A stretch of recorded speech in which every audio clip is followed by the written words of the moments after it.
Muy bien, entonces, bueno, el día de hoy vamos a ver la ley del ISR, la ley del IVA y Código Fiscal de la Federación. También vamos a retroalimentar los ejercicios que les dejé de tarea. Obviamente, pues no me va a dar tiempo en 2 horas ver todo lo que nos corresponde. La otra semana, pues iríamos también terminando con esta parte de la retroalimentación de los ejercicios, pero sí me interesa también ir fundamentando la parte de la ley, porque es nuestra materia, ¿no? El derecho fiscal. Entonces, como habíamos visto al inicio de nuestras sesiones, bueno, el derecho fiscal se encarga pues de la relación que existe entre el fisco y entre los contribuyentes, ¿no? En este caso, para recaudar los impuestos y obviamente regresarlo en base al gasto público. Entonces, en ese sentido, todo eso tiene que estar 100% fundamentado en ley. Para que esto pueda tener el efecto que queremos, pues necesitamos también saber en qué parte de las leyes podemos consultar. Em, no es suficiente con que ustedes el día de mañana tengan alguna situación de una inconformidad o una diferencia y que entonces ustedes digan, bueno, es que la maestra me dijo que así era y la maestra me enseñó así. Entonces no es válido, ¿no? O que ustedes digan, no es que lo vi en un TikTok o que lo vi en un YouTube o lo vi en una página de internet, lo vi escrito. Entonces, bueno, todo eso no es válido. Apoya mucho, claro que sí apoya mucho y ayuda mucho. Sin embargo, tenemos que tener todo fundamentado en base a ley, para que el día de mañana que yo requiera confrontarme con el fisco o el fisco me requiera a mí algún tipo de diferencia, lo pueda yo fundamentar.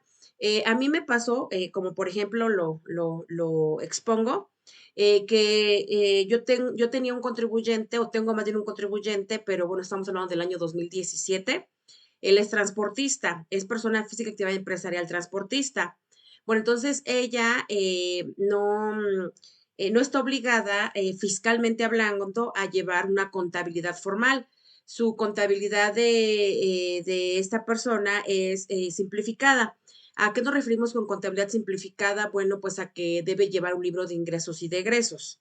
Entonces, sucede que por un tercero, es decir, por un cliente o un proveedor, el SAT estaba auditando a su tercero. Y por razón de eso, a él también le tocó como que un poquito de la revisión. No era la auditoría como tal para este contrasportista, pero sí por su tercero tuvieron que preguntarle algunas cosas. Entonces me habla bien espantado y me dice, contadora, es que tengo aquí al SAT y me va a auditar y entonces me está pidiendo la contabilidad y pues usted me dijo que pues nuestra contabilidad no es formal, más bien es simplificada. Pero entonces yo no sé qué decir. Entonces yo le dije, no se preocupe, o sea, usted tranquilo, no se preocupe. Aquí lo que vamos a hacer es que les vamos a contestar al requerimiento que ellos tienen en forma escrita, lógicamente, y fundamentada en ley. Entonces, muy honestamente, pues yo no me sé todos los artículos de todas las leyes, pero sí tengo idea de dónde localizarlos. Entonces, ya teniendo esa idea, pues rápido te vas a la ley, por eso aquí pongo el índice, y rápidamente puedes identificar, fundamentarlo. Metimos el escrito, lo fundamentamos y la respuesta fue pues favorable porque la verdad ya no lo volvieron a molestar. Realmente él ya no tuvo que estar preocupándose, más bien su tercero, porque repito, la autoría era para su tercero, no para él. Sin embargo, también nos sirve a nosotros de lección o de digamos, aprendizaje de que todo lo que hagamos no lo hagamos nada más hacer por hacer, sino que tengamos el fundamento legal. Y así puede haber muchísimos casos en los cuales podamos fundamentar la ley. Otro caso, ¿no? De un contribuyente que es RIF, ¿no? Este contribuyente que es RIF, pues cuando llega el año 2023, perdón, 2022, pues me hablan por teléfono, que contadora, lo que pasa es de que ya no puedo hacer mis declaraciones por RIF, y entonces el SAT me mandó a régimen de incorporación fiscal o a otro los mandó a régimen empresarial. Entonces, bueno, ahí buscamos el fundamento legal y si existe, Y entonces, bueno, ahí nos decía que todas las personas que no presentaran el aviso de permanencia en el RIF, pues los cambiaban por automático a régimen de confianza o empresarial. Entonces, bueno, ante esa situación, pues sí, ahí pues la llevaba de ganar el SAT, ¿no? Si, por ejemplo, alguien, que sí nos pasó, había hecho el aviso de permanencia en el RIF, le tocaba y el SAT por algún motivo no le estaba validando ese régimen, entonces metíamos escritos fundamentado en ley, mostrábamos las capturas de pantalla donde le decíamos al SAT que sí habíamos presentado el aviso y esperábamos ciertos días, nos contestaba el SAT y sí, nos cambiaba al régimen de incorporación fiscal. Pero todo lo que yo diga tiene que ser fundamentado en artículos, ¿no? Apenas me pasó el lunes que me contactó una persona que tiene la venta me dice que de pelucas. Entonces me contactó. Ellos están vendiendo así con público en general a nivel local, es decir, con gente conocida, y están por el régimen de confianza. Sucede que para este año también empiezan a trabajar con plataformas tecnológicas, es decir, que trabajan con Mercado Libre, Amazon, porque bueno, ahí la venta es más rápida, ¿no? O hay más venta. Entonces, ahí lo que pasó fue que, según lo que yo sabía, y recalco, el según pues no existe, hay que fundamentar, ¿no? O eso no es. Por eso yo digo, según yo tenía claro, porque no había yo visto esta parte del artículo de la ley, eh, que cuando tú eres RIF, tú puedes tener plataforma al mismo tiempo, porque antes, pues obviamente, si tú eras RIF, pues ya te pasabas a este nuevo régimen, ¿no? De reciclo. Y pues sucede que no era así, no, ya me contestó la autoridad y todo, y tengo el fundamento legal, pero todo eso es fundamento legal. Entonces me dijo la autoridad, de acuerdo a la regla 3, punto, ya me dio la regla, es, que sí salió en su momento, pues las personas que sean RIF, pues no pueden ser reciclos. Entonces, en ese sentido, pues sí, sí necesitamos fundamentar la ley. Entonces, bueno, aquí tenemos la parte de la primera ley que vamos a ver. Repito, no la vamos a ver en una sola hora porque la verdad sí, sí es mucho, ¿no? Entonces, por esta parte sí hay que checar. Aquí nada más estoy checando de tus compañeros que me están escribiendo que como hay mucha lluvia no se ha podido conectar. Les estoy contestando que pues que no hay problema, ¿no? Que, que aquí los esperamos y nosotros pues vamos avanzando, ¿no? Muy bien, entonces, bueno, ya que ya les contesté. Entonces, bueno, en ese sentido, vamos a empezar entonces con estas leyes. Nuestro temario nos marca ver el Código Fiscal de la Federación, pero bueno, en mi caso necesito, sí necesito que comencemos con esta parte. Entonces, bueno, vamos a empezar por la ley del ISR. Yo voy a mostrar ahorita en mi pantalla la Fiscoagenda. Ya habíamos en su momento, en su momento ya habíamos hablado un poquito de esta Fiscoagenda. También se le conoce como prontuario fiscal. Entonces la voy a mostrar. Les había comentado que tenía la oportunidad de adquirirla, pues está bien, ¿no? La verdad que es como por decir la Biblia del contador, algo así. Y así como los abogados también tienen sus códigos y todo, bueno, nosotros tenemos la Fiscoagenda, la presento, es por la parte de atrás, esta es por la parte de enfrente. O sea, aquí dice Fiscoagenda, yo creo que se logra visualizar. Bueno, el año, bueno, pues hay que estarla cambiando cada año porque cada año se van reformando las leyes, sobre todo en materia fiscal. Como se podrá observar, pues sí es una tipo Biblia, pero fiscal. Se llama Fiscoagenda porque es un copio de todas las leyes fiscales que nos interesan como contribuyentes. Aquí yo les comentaba en su momento que no tengan ustedes temor de rayarla en el sentido de que si les sirve subrayar, poner un post-it, con un plumón, con un marcador, poner los artículos más importantes es bueno, porque a final de cuentas nada más nos va a durar un año. No es como un libro que lo tienes toda la vida, ¿no? Como contabilidad básica, que la esencia pues no cambia, aunque cambien las leyes y en este caso, aunque haya otro tipo de situaciones, bueno, la esencia se va a quedar allí. Entonces yo tengo un libro de contabilidad, pues ahí lo tengo, y ese pues no cambia, ¿no? De hecho, yo aquí tengo mi libro de primer curso de contabilidad y bueno, tengo segundo curso, tercero, cuarto, quinto, cuarto especializado, tengo todos los libros de contabilidad porque bueno, aparte de que soy maestra, bueno, en su momento lo estudié y este es de Elías Lara, ¿no? Aquí, como comentaba, bueno, no hay problema que yo lo compré hace 5 años, 4 años, no 3 años.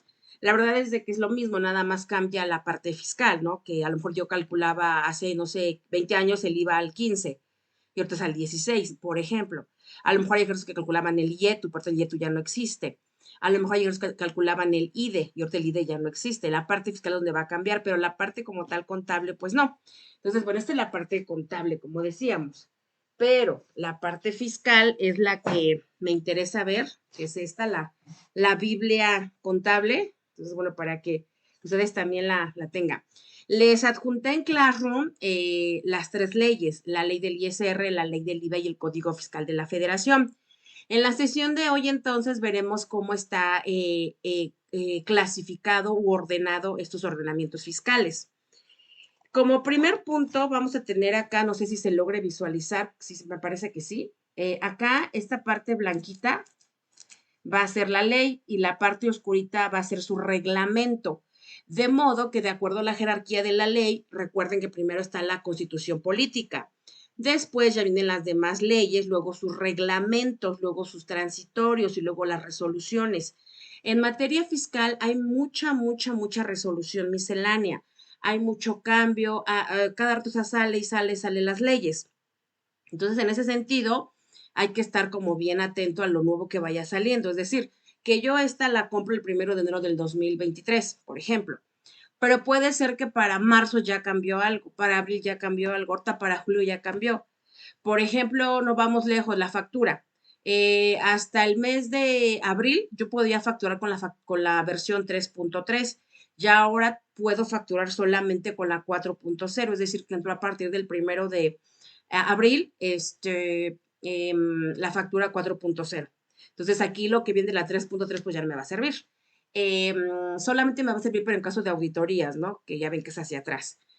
También otra cosa nueva que salió, decían de la carta aporte, que solamente iba a ser hasta julio. Entonces aquí dice que hasta julio, en la resolución dice que hasta julio la carta aporte. ¿Y qué sucede? Que salió apenas un comunicado, una resolución, salió en materia fiscal que nos vamos a ampliar hasta octubre.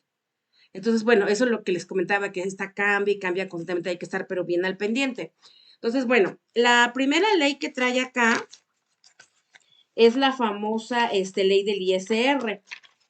Aquí, esta es su estructura, la voy a mostrar. Esto que viene acá son como las palabras claves que podemos buscar, tipo índice.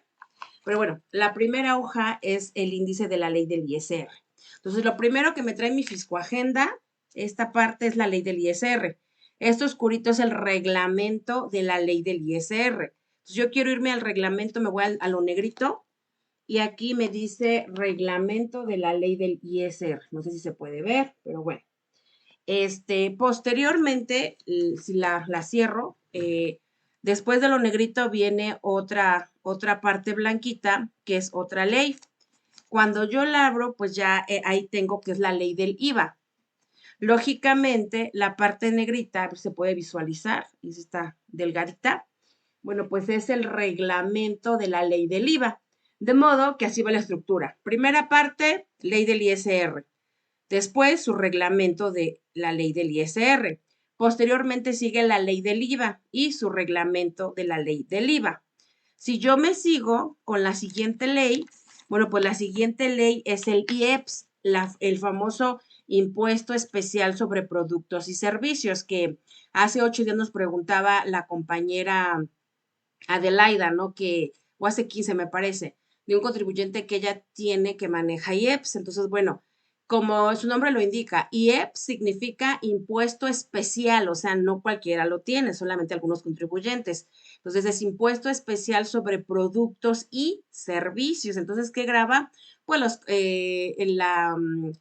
todo lo que tiene que ver con contenido calórico, todo lo que tiene que ver con azúcares, con comida chatarra, pues, ¿no? Refrescos, todo eso. También le graba las gasolineras. Entonces, si ustedes se dan cuenta, no a todos nos graba.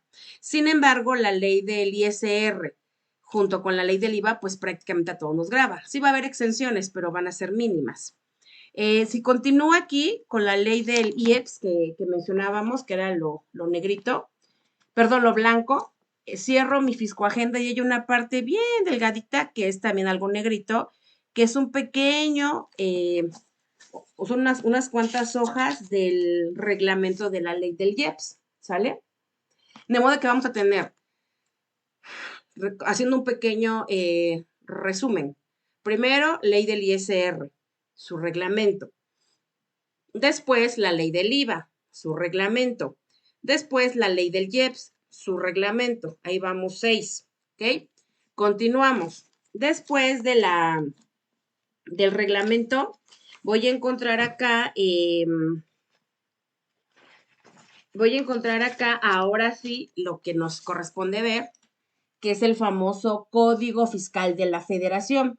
Si observamos, lo más grueso es el Código Fiscal de la Federación. Ahí se va dando una con el, con la ley del ISR, ¿no? Ahí se van, ¿no? Pero está muy grueso. Entonces, esta parte es la ley del ISR, esta parte es el Código Fiscal de la Federación.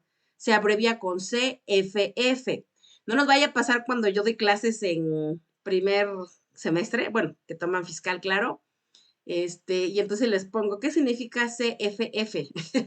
Y me ponen, Comisión Federal de Electricidad. No, no, no. Les digo CFF, no CFE, no, CFF. Entonces, bueno, la abreviación de Código Fiscal de la Federación es CFF. Entonces, bueno, por esa razón es que es lo más grueso que se puede visualizar. El Código Fiscal de la Federación obviamente también tiene su reglamento y se llama Reglamento del Código Fiscal de la Federación. ¿Qué diferencia hay entre una ley y un reglamento? Bueno, que el reglamento complementa la ley.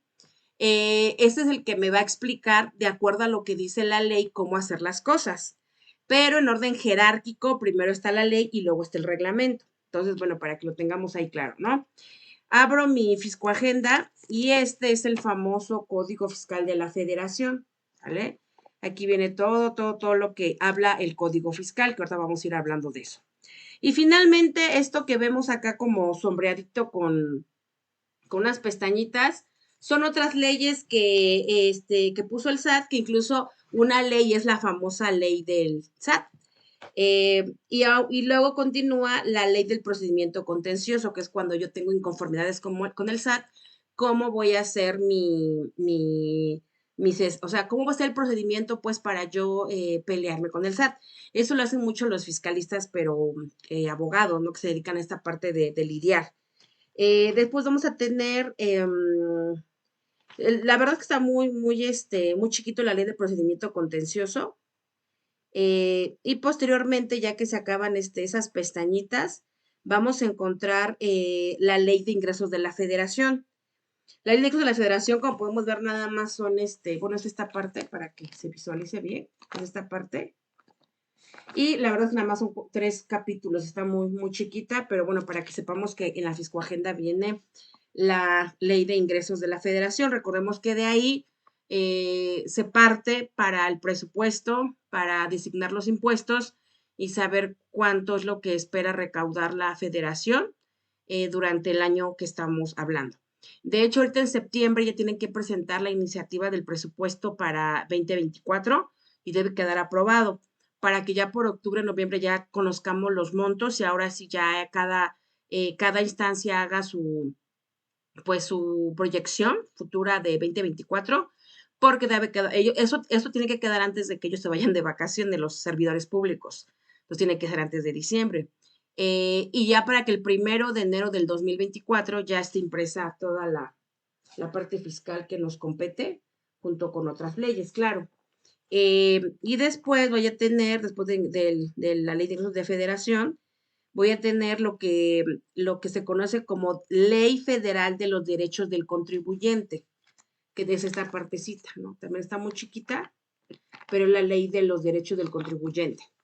Y finalmente voy a tener decreto de beneficios fiscales y atrás vienen como algunos ejemplos de ejercicios para que tengamos como una idea, ¿no? Por ejemplo, el decreto de beneficios fiscales, yo aquí lo separé con esta pestañita. Si se observa ahí, yo lo separé. ¿Por qué lo separé? Bueno, porque aquí me dice en el artículo 5.1 que de acuerdo al Código Fiscal de la Federación, dice, los contribuyentes que de conformidad con las disposiciones fiscales deban presentar declaraciones provisionales o definitivas de impuestos federales a más tardar el día 17 del mes siguiente al periodo que corresponda a la declaración, ya sea por impuestos propios o por retenciones, podrá presentarlas a más tardar el día que a continuación se señala considerando el sexto dígito numérico de la clave del Registro Federal del Contribuyente, entre paréntesis RFC, de acuerdo a lo siguiente. Entonces, se podrá ver, se puede observar ahí, vamos a ver, ok. Ahí como se puede observar, me está diciendo que los contribuyentes de acuerdo a su RFC van a tener un día o 2 días más, 3 o 4, 5 o 6, 7 u 8, 9 o 10 días más del día 17. Es decir, que si por ejemplo, en mi caso, mi RFC termina en 0, mi RFC termina en EI 0. Entonces llega el 17 ahorita del mes de agosto. Entonces yo tengo que presentar mi declaración del mes de julio a más tardar el 17 a más tardar el 17 de agosto, pero de acuerdo a este artículo, yo como termina mi RFC en 0, voy a tener 5 días hábiles más. Esto está genial, ¿no? Porque si no me dio tiempo o tuve mucho trabajo o algo pasó, bueno, pues ya no me voy a tener que mortificar por las multas, recargos de actualización. Yo tengo la fortuna que mi RFC termina en 0, yo tengo 5 días más. Entonces, por eso cuando me hablan por teléfono de mis contribuyentes, no, contadores 17, nos vamos a morir porque no hemos sacado X dato y no se puede hablar la declaración. Digo, no te estreses, tranquilo, tranquilo. O sea, no es como que también lo agarremos de costumbre, estamos esperando al final y agarremos de costumbre estar ocupando estos días de beneficio, pero de algún modo sí, sí que no se estresen porque todos tienen por lo menos un día hábil más. Los que terminan su RFC en 1 y 2, pues es un día hábil, decíamos. 3 y 4, o sea, que su RFC termine en 3 o 4, van a tener 2 días hábiles más después del día 17. Y luego agréguenles que si, por ejemplo, el 17 cae en jueves, entonces se recorre al viernes y todavía te queda el lunes para presentarla y te vas hasta el martes. ¿Por qué? Porque sábados y domingos no son hábiles, entonces todavía te vas hasta la otra semana. Entonces eso es lo padre cuando conocemos la ley, ¿no? Ya no nos estresamos. Vamos a suponer que SAT me llegara a requerir un recargo, ¿no? Entonces yo, con este artículo, le fundamento al SAT. ¿Sabes qué, SAT? De acuerdo al decreto de beneficios fiscales, artículo quinto del Código de la Federación 5.1, pues me dice que yo, como mi RFC terminaba en número 4, yo tenía 2 días hábiles más, por eso te lo presenté después de 2 días hábiles más y tú me estás cobrando un recargo. Entonces no procede. Lógicamente que también hay que ser un poquito como coherentes. Si el recargo es de 1 peso, bueno, pues ya lo pago ya, ¿no? Pero si estamos hablando que le toca pagar a la empresa, no sé, 500,000, 1 millón de pesos, pues el recargo es el 1.4, entonces sí hay que sumárselo y es representativo. Entonces, bueno, en esos casos, bueno, se puede uno inconformar, pero todos decíamos basado en ley. Y bueno, siguiendo con este compendio de la ley fiscal, aquí, pues con eso ya se iría concluyendo esta parte del prontuario fiscal. Y de aquí viene el decreto del famoso incorporación fiscal, o sea, como que lo agregan, como que esos son extras, ¿no? Que nos pudieran servir. Y aquí también está muy interesante esta fiscoagenda, porque todo esto que viene después son casos prácticos, como decíamos, de diferentes casos que nos podemos encontrar, de empresarial, de RIF, de personas morales, todos los casos que pudiera yo encontrar, aquí me los ponen como para que yo me vaya apoyando. Y aquí siguen todos los casos. Y finalmente ya las últimas hojitas que yo lo puse también con un separador, pues nos habla de casos prácticos también, pero de la enajenación de bienes inmuebles. Y así termina la fiscoagenda. Todo lo último entonces son casos prácticos. Pues bueno, ya tenemos aquí una breve explicación de cómo es la estructura del código, bueno, en este caso del prontuario fiscal, que lo que vamos nosotros o lo que abarca su temario ver, pues es el Código Fiscal de la Federación. No vamos a ver todos, simplemente los artículos más importantes. Entonces, para no perdernos entre tanta ley, bueno, pues vamos a seguir este orden. Primero vamos a ver un poco de la ley del ISR y luego vamos a ver la parte de la ley del IVA y luego el Código Fiscal de la Federación con sus respectivos reglamentos. Por eso es que yo les dejaba de actividad, digo, no a modo de calificación, o sea, que fuera una actividad sumativa, porque bueno, como ya les había yo dejado los ejercicios de ISR, pues no quería saturarlos. Entonces, nada más les dije, unas tienen un tiempo, pues lean, no lean los artículos, porque en la medida que uno lea, como comentaba, no es que se me vayan a quedar de memoria los ejercicios, pero sí me va a ayudar para yo, por ejemplo, identificar si alguien me pregunta de reciclo, ahí donde lo busco, ¿no? O sea, alguien me pregunta de régimen empresarial, ¿dónde lo busco? Si alguien me pregunta de plataformas tecnológicas, ¿dónde lo busco, no? O si alguien me pregunta de personas morales, ¿dónde lo puedo encontrar? O lo que a mí me preguntaban mucho, oiga, contadores que yo vendo, ¿qué me decían que vendían? Alimentos, me parece. ¿Dónde está el artículo que fundamenta que los alimentos están exentos o tasa cero? Entonces, como repito, yo no me sé todos los artículos, pero sí sé cómo está la estructura y dónde lo puedo buscar rápidamente. Se vale que yo le ponga las pestañitas. De hecho, hay unos prontuarios más elegantes en el mercado que, pues, la verdad están más costosos, que hasta incluso el forro es de piel, así bien bonito. Y cuando vas en la escuela dices, ay, me siento bien padre porque ya me siento contador con mi fiscoagenda, ¿no? O con mi prontuario fiscal, ay, ya me siento contador. Entonces ya en la vida práctica, ya en los despachos, bueno, pues ahí ya inclusive esta parte está forrada en piel, verde, así muy bonito. Y en esta parte trae como unos separadores, pero de hilo, de modo que tú le pongas el separador a donde te quedaste leyendo la ley o donde tú puedas identificar rápidamente tu artículo. Porque no todos usamos toda la ley. O sea, yo en mi caso, como también tengo un despacho, pues yo sí uso muchos artículos de la ley. Pero, por ejemplo, yo lo que casi no uso es, por ejemplo, adquisición de bienes o enajenación. Es muy raro que yo lo ocupe. O, por ejemplo, premios, ¿no? Yo no ocupo la parte de premios, pero va a haber gente que solo se dedique a premios y pues ahí está, ¿no? Con la ley. Ahorita nosotros acabamos de abrir una SAS, una sociedad de acciones simplificadas, y bueno, ahí sí a la mano la ley de sociedades mercantiles para saber de qué trataba la sociedad de acciones simplificadas. Entonces ahí sí a la mano. Pero son muchos temas que cada quien se especializa en algo, pero sí es importante saber entonces dónde localizarlo. Ahora sí, continuando con esto, ya que explicamos brevemente cómo está la estructura del prontuario fiscal o la fiscoagenda, que es lo mismo, vamos a comenzar con la ley del ISR. Aquí entonces yo puse una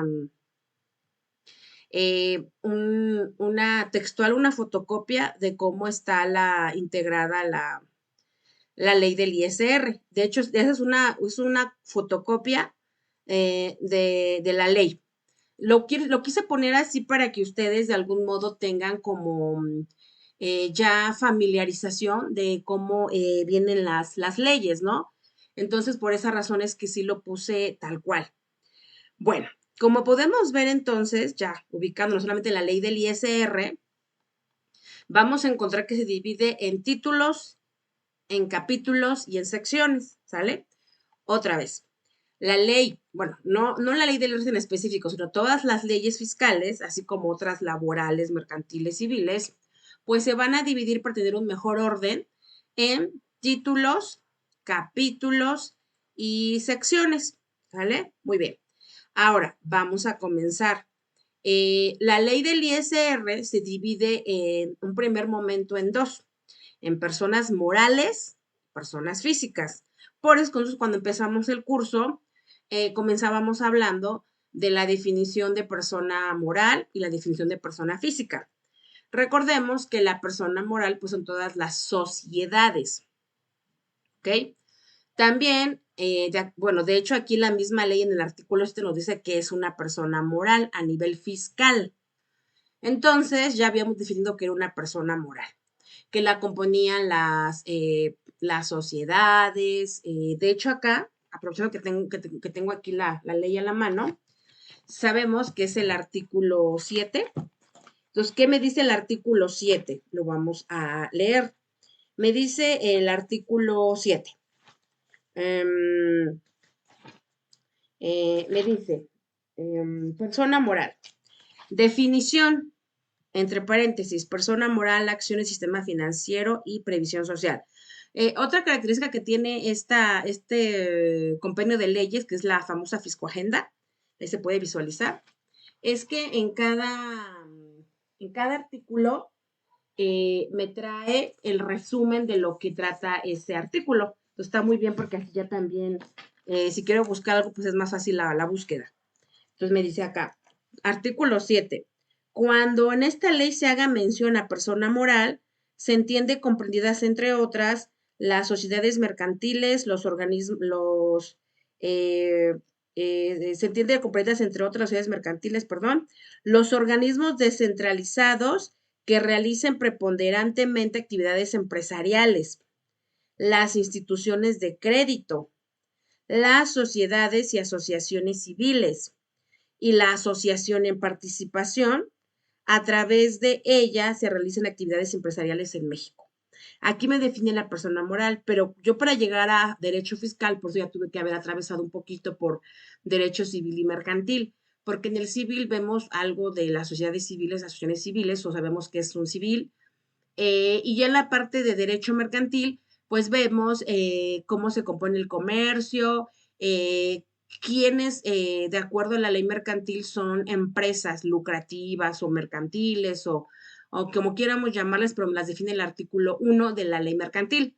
Y aparte tenemos la ley de los bancos, entonces, bueno, ya, aquí en términos fiscales, para la ley, todo es lo mismo. O sea, todo es persona moral. O sea, aquí como usted podemos observar, no me va a decir, oye SADCB, oye SAS, oye fundación, oye escuela. O sea, no, aquí la ley me dice persona moral, san, se acabó. Oye ley, pero yo no sé qué es una persona moral. Ah, bueno, entonces por eso nos da la definición de qué es una persona moral y retomo, o sea, me apoyo de otras leyes para poder comprender si soy o no soy persona moral. Muy bien, entonces en conclusión, personas morales serían todas las sociedades, llámese lucrativas, no lucrativas, pero, ahí viene el pero. Recordemos que de acuerdo a la ley mercantil sale una nueva figura que se llama la SAS, que es la Sociedad de Acciones Simplificadas, que ya lo comentábamos en sesiones pasadas. Es la única sociedad o persona moral en este caso, el término ya está mal, es la única persona moral que puede figurar como tal, o sea, como persona moral, siendo un solo socio, o sea, no requiere tener socios. Pero fiscalmente hablando, no es persona física, es persona moral. ¿Por qué? Porque así fue creado su razón de ser. Entonces, se pretende con las SAS, como decíamos, fomentar que la economía en el país a través de la microempresa pues vaya creciendo y que como tal el emprendedor pues no se limite a crear una persona moral, siendo que solamente él una persona física. Entonces puede ser una persona moral siendo solamente una persona. No requiere socios. Ahora, si también quiere asociarse, pues también lo puede hacer. O sea, tampoco es como que se lo impidan, ¿no? Pueden ser dos, tres, cuatro, cinco, varios socios, pero también puede ser el solito. Entonces, bueno, eso respecto a esta parte de la ley del ISR. Entonces, bueno, retomando acá la estructura de la ley del ISR, pues el título 1 me va a hablar de las disposiciones generales, que va del artículo 1 al 8. Recordemos que al ser una ley, pues se va a dividir en artículos. Posteriormente vamos a encontrar en el título 2, las personas morales como tal. Vamos a hablar en el artículo del 9 al 15 de las disposiciones generales. O sea, en sí qué trata, ¿no? ¿Qué trata todo eso de las personas morales? Ahora sí, después del título nos vamos a la subdivisión, que es el capítulo. Vamos a encontrar que en el capítulo 1 de esta ley, que abarca del artículo 16 al artículo 24, nos va a hablar de los ingresos, o sea, qué se entiende para términos fiscales de los ingresos. Y mucho ojo, aquí no me dice ventas, porque muchas veces nosotros decimos, todas las ventas son ingresos y no es cierto, no es cierto. Fiscalmente hablando, no todas las ventas son ingresos. La venta forma parte del ingreso, sí, pero yo no puedo decir que toda mi venta es todo mi ingreso. No, porque vamos a encontrar otro tipo de ingresos. Por ejemplo, vamos a encontrar que tenemos ingresos por intereses. No es venta, es un ingreso que tuve porque metí mi dinero en el banco y me generó intereses y pues suma mis ingresos. A lo mejor tengo venta de activo fijo, no es a lo que me dedico, pero tengo un ingreso extra. A lo mejor tengo un donativo, no es venta, pero es un ingreso extra. A lo mejor tengo un préstamo, entonces no es venta, pero es ingreso. Entonces, por eso es de que acá nos tiene que definir la ley qué se entiende por ingreso y va del artículo 16 al 24. Seguimos con el capítulo 2 del título 2. Recordemos que estamos en el título 2, que son personas morales. Y en el capítulo 2 me habla de las deducciones, así tal cual viene la declaración anual, en ese orden que así nos viene la declaración anual. Ingresos, deducciones, pago, ¿no? Así nos viene. Bueno, pues así viene igual en este orden. Primero ingresos y el capítulo 2 de las deducciones. Porque lo mismo, recordemos que no todos mis gastos son deducciones. ¿Por qué? Bueno, porque puede ser que yo haya pagado un hotel. De hecho, ahorita apenas me consultó un cliente que iban a operar a su mamá y que el dinero iba a salir de la cuenta de su empresa. Y me hablaba para preguntarme si iba a ser deducible. Le dije, no. ¿Pero por qué, contadora? Porque para eso el señor tiene la persona física y la persona moral. Entonces decía él, bueno, pues si no puedo facturar con la persona moral, porque no tiene nada que ver mi mamá con la empresa, bueno, pues facturo como persona física y él se acordaba que en persona física tú puedes hacer deducible lo de los hospitales de tu hijo, nieto, mamá, abuelo, es decir, en línea renta ascendente y descendente hasta el segundo grado. Eso lo dice la parte civil. Entonces, bueno, aquí en la parte fiscal, bueno, así funciona. Entonces yo le comenté, es que no le va a servir para nada. ¿Pero por qué no? Porque usted es persona física, actividad empresarial, no asalariado. Y eso que usted comenta de la hospitalización solamente le aplica a los asalariados, no a los empresariales. Usted es empresarial. Bueno, entonces, si es un gasto, o sea, vaya, es una salida de dinero de su banco, de este contribuyente, persona física, sí, sí es una salida, pero es no deducible. ¿A qué me refiero? Que no cumple con los requisitos fiscales. ¿Y cuáles son esos? Ahorita los vamos a ver.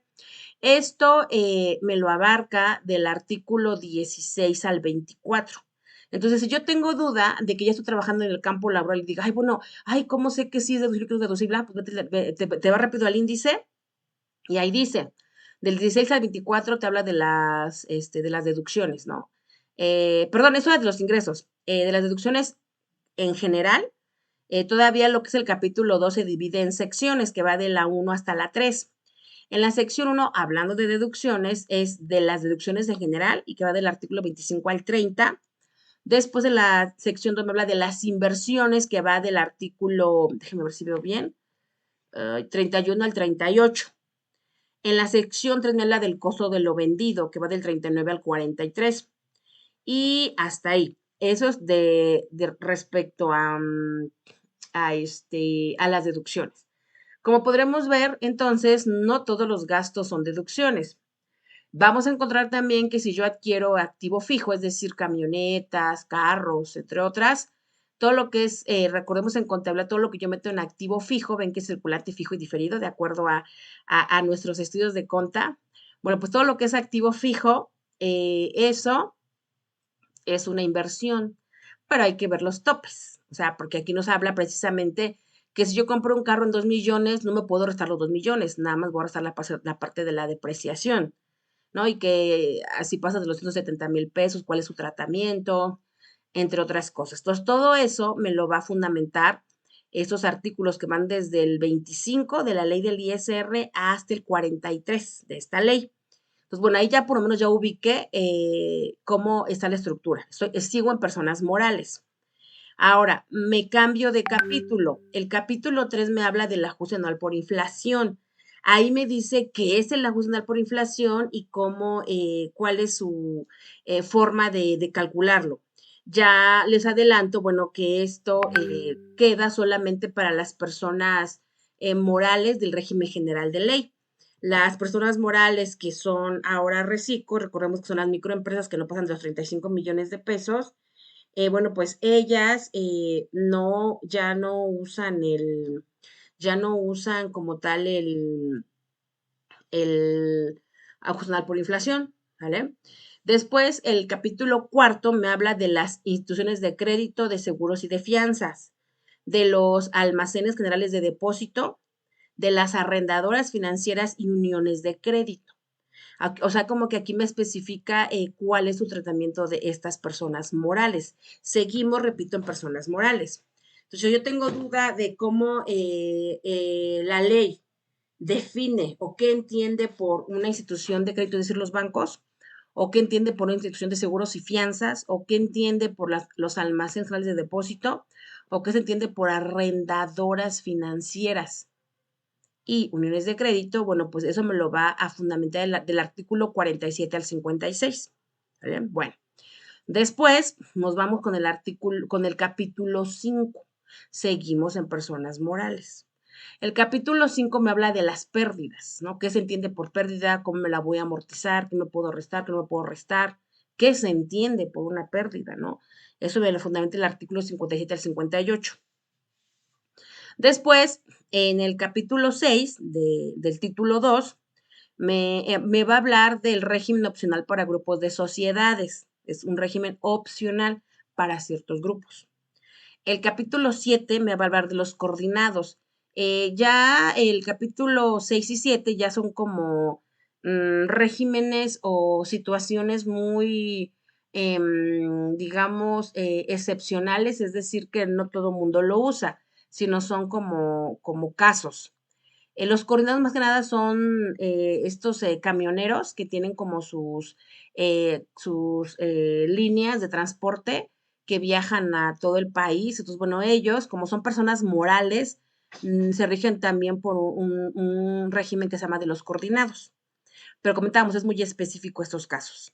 Después el capítulo 8 me habla del régimen de actividades agrícolas, ganaderas, silvícolas y pesqueras, lo que conocemos como agapes. ¿Qué son los agapes? Pues agricultura, ganadería, silvicultura y pesca. Es lo que conocemos como el sector primario a nivel económico. Entonces, ¿qué es la agricultura? Pues no, ya sabemos, las personas que se dedican a criar, ¿no? A criar, en el caso de las ganaderas, pues animales, ¿no? De engorda, todo esto, como cerdos, las reses, ¿no? Agricultura, pues todos los que cosechan en el campo, ¿no? Maíz, trigo, jitomate, todo esto, bueno, son actividades agrícolas. Ganaderas, ya comentábamos, silvícolas, pues todo lo que tiene que ver con la pesca, los que venden el pescado, o sea, que ya fue sacado del mar, o los ríos, ¿no? Y las pesqueras, que va de la mano, ¿no? Con la silvícola. Si nos damos cuenta, sí puede existir el régimen de agapes a nivel persona moral, sí. Entonces, por ejemplo, me llega el caso de que, oye, tienes un agape, ay, ¿de qué me hablas? Sí, es persona moral, y así como que dices, ¿dónde lo puedo ver? Ah, ya sé que en la ley del ICR viene, en el más o menos como por el capítulo al final, el capítulo 8 de las personas morales. Entonces viene del 74 al 75 de la ley.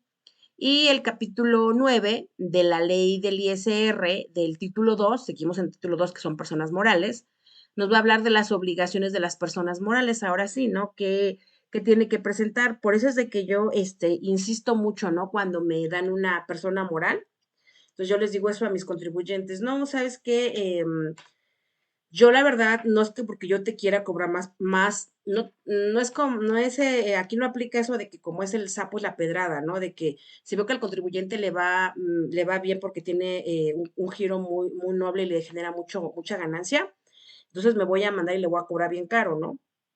O sea, no va por ese lado, sino va por el lado de que como tiene muchas obligaciones como persona moral, pues se le tiene que cobrar porque es mucho el trabajo que nosotros hacemos como contadores, la verdad. Entonces, a pesar de que ya cambió esto con el reciclo, ya como que las obligaciones son mínimas, pues de todos modos sí seguimos teniendo esta parte de las obligaciones que están pesaditas. Entonces, bueno, eso viene del artículo 76 al 78. Hasta ahí, de acuerdo a la ley del ISR, hablamos de personas morales.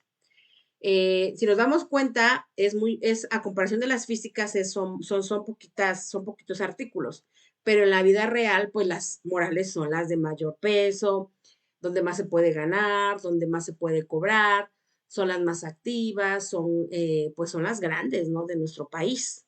Las grandes cadenas como Walmart, que aunque es una transnacional, bueno, pues aquí en México se da de alta como una SADCB, es un régimen general de ley y es una persona moral. El Grupo Salinas, ¿no? Que tiene grandes empresas, pues todas son personas morales y así, ¿no? Teléfonos de México, Telcel, Electra, por todas esas empresas que de antemano sabemos que son muy grandes, pues son personas morales. Entonces, aunque sean extranjeras, tienen que construirse con las leyes mexicanas aquí. Bueno, entonces eso con respecto a las personas morales. Ahora, en el título 3 ya nos habla del régimen de personas morales con fines no lucrativos, que va del artículo 79 al 89. Esto se refiere básicamente a las fundaciones, ¿no? A las personas que no buscan un fin de ganancia, tienen su propio régimen. Obsérvese que estas personas no es que vayan a pagar ISR, o sea, no, simplemente que tienen que reportarle al SAT sus actividades porque sí es su obligación informar, más no pagar, o sea, es diferente.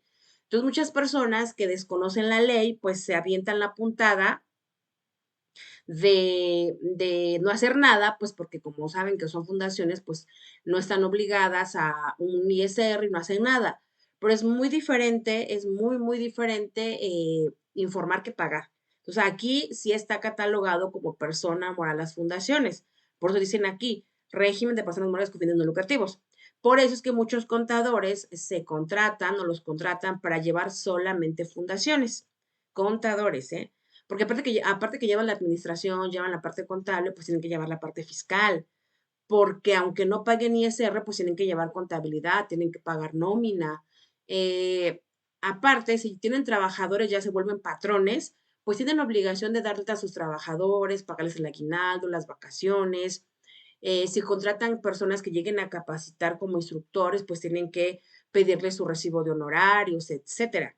Entonces sí tienen obligaciones, aunque, repito, no como tal tengan que pagar ISR. Entonces, eso lo fundamenta el artículo 79 al 89 de esta ley. Ahora sí, nos pasamos al título cuarto. Entonces, hacemos un resumen. Título 1, del título 1 al título 3 habla de las personas morales. El título 1 nos habla de las generalidades de la ley. El título 2 me habla ya de las personas morales que se divide en capítulos y secciones. El título 3 me va a hablar de las personas morales con fines no lucrativos y hasta ahí son personas morales. Me voy con el título cuarto. A partir del título cuarto nos habla de las personas físicas. Entonces acá en la ley no quisiéramos que fuera como muy clara y que nos dijera, ah, mira, si tú eres una persona moral con fines no lucrativos, es decir, una fundación, bueno, pues tú estás exento de pagar ISR, por ejemplo, ¿no? Sería genial que nos viniera así, pero no viene así. Te vas al artículo y te dice, ah, de acuerdo a las personas del título 3, el ISR no lo van a pagar por eso y aquello y aquello. Y tú así, bueno, ¿y cuál es el título 3? ¿Qué le cuesta ponerme en la ley que son las no lucrativas? Pero no los pone. O por ejemplo nos dice, bueno, de acuerdo al título 2, capítulo 2, sección 3, va a ser así la situación. Y tú, ¿y qué es eso, no? ¿Qué es el capítulo 2? Perdón, ¿qué es el título 2? ¿Qué es el capítulo 2? ¿Y qué es la sección 3? Entonces nos damos cuenta que ahí está como, se va como enredando el asunto.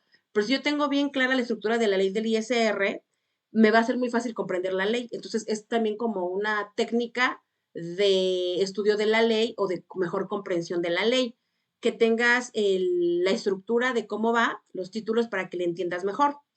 Entonces, la ley, repito, no me viene tan específica, o sea, no me dice de las personas morales que tengan ingresos no me viene así, te va a decir, tus ingresos los vas a calcular para las personas del título 2, capítulo 2, de la siguiente manera, sección 2 de la siguiente manera.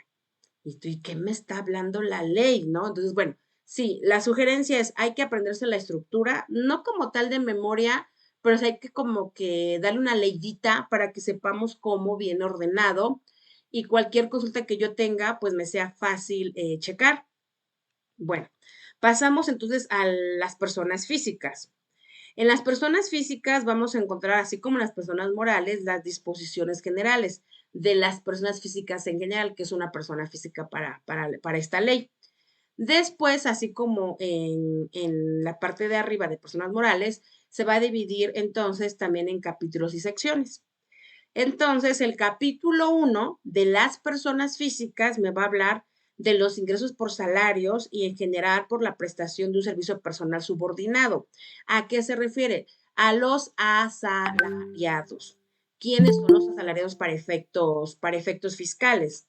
Ya habíamos visto nosotros, recordemos, en la parte práctica, cómo calculábamos un ISR, cómo le hacíamos con el asalariado, pero aquí le estoy fundamentando en base a la ley dónde pueden, o sea, dónde vamos a consultar lo que yo les acabo de dar en forma práctica. Entonces, el fundamento legal viene a partir del artículo 90 al 93, las generalidades, del 94 al 99 de los asalariados. Entonces, si ustedes son ahorita asalariados, que una empresa les paga o tienen un patrón, y ustedes quieren saber cómo se saca su ISR o dicen, es que la maestra dijo que se va de acuerdo a una tabla y que el porcentaje va de 1.6 al 35%. O sea, ustedes sí lo hicieron, pero si ustedes a lo mejor no estaban convencidos o dudaban, pues aquí está el fundamento legal, ahí lo podemos checar. Ustedes en su propio trabajo o en la que ustedes tengan ya muy en específico, ahí lo vamos a poder encontrar del artículo 94 al 99 de la ley del ISR, ¿vale? Entonces, ¿cómo empieza el orden de las personas físicas? Con los asalariados. Posteriormente, en el capítulo 2, vamos a encontrar la famosa actividad empresarial y profesional, que como hemos venido trabajando en este régimen fiscal, ¿no? Hemos venido trabajando muchísimo y yo les he dado ejercicios, y de hecho, pues les dejé otros de tarea, pero aquí lo que necesitamos saber es dónde lo fundamenta. O sea, ¿por qué en el caso de los ejercicios, por qué dice la maestra que el ISR en actividad empresarial tiene que acumular? O sea, si yo traigo ingreso en enero y en febrero y en marzo, pues tengo que acumular de enero a marzo ingresos, también gastos y sobre la diferencia de acumulados saco mi determinación de ISR. O sea, eso es lo que dice la maestra, pero yo no sé si la maestra está diciendo la verdad o nada más me está echando ahí el rollo, ¿no? No, pues aquí están los fundamentos legales. Va del artículo 94, repito, no, el fundamento viene aquí abajito, va del artículo 100 al artículo 110. Entonces, si ustedes observan, primero el título es el cuarto. Capítulo 1, asalariado. Capítulo 2, régimen empresarial y profesional. El régimen de actividad empresarial y profesional todavía se va a subdividir en secciones, que va de la sección 1 a la sección cuarta, ¿sale? Entonces, en la sección 1 me habla de las personas físicas con actividades empresariales y profesionales. Específicamente, por eso yo les comentaba cuando los exponía en las sesiones pasadas, el régimen va a venir siempre pegadito, como si fueran, hagan de cuenta como si fuera un dúo, o como si fueran unos siameses que nacieron así pegaditos, bueno, pues aquí es exactamente lo mismo. El régimen así existe en la ley, junto, régimen de actividad empresarial y profesional. Y yo les decía en su momento, aunque ustedes tengan la venta de mochilas y no sean profesionales, de todos modos su régimen se va a llamar empresarial y profesional. Oye, pero está medio ilógico. Yo sé que está ilógico, pero así es el régimen. Puede ser que haya personas que solamente, como les ponía yo, nuestro caso como maestros. En el tecnológico nosotros trabajamos por honorarios, pues tenemos base. Entonces, bueno, pues ahí todos mis compañeros y yo, que somos de honorarios, nuestro servicio se llama servicios profesionales, pero nuestro régimen es actividad empresarial y profesional. Oye, Fisco, pero yo no soy empresarial, yo soy biólogo, ¿qué tengo que ver yo con la empresa? Ni siquiera vendo nada, ni papitas, pues. Entonces, ¿por qué me pones en un régimen que no tiene que ver con lo que yo hago? Dices que me llamo régimen empresarial y profesional, pero ¿por qué? Si yo nada más doy clases y estudié obviamente una carrera en biología, ¿qué tengo yo que ver con la empresa? Entonces, esa era la especificación, ¿no? Del artículo 100 al 110, el régimen es actividad empresarial y profesional. Puedes tener los dos o cualquiera de los dos. También les comentaba en su momento, tú puedes tener tu negocio de venta de mochilas y aparte trabajar como docente de ingeniería mecatrónica. ¿No? O con muchos profes, ¿no? Que tienen su café internet, su ciber, ¿no? Que le saben mucho a los sistemas y arreglan computadoras, dan mantenimiento y ponen su negocio. Pues entonces su régimen es actividad empresarial y profesional. Por la parte empresarial es el ciber y por la parte profesional es porque ellos van a dar clases de informática a las universidades o a los bachilleratos, a donde sea, ¿no? Entonces, están juntos las dos en el régimen. Y eso me lo fundamenta el artículo 100 al 110, ¿vale? Me voy con la sección 2 de la ley del ISR.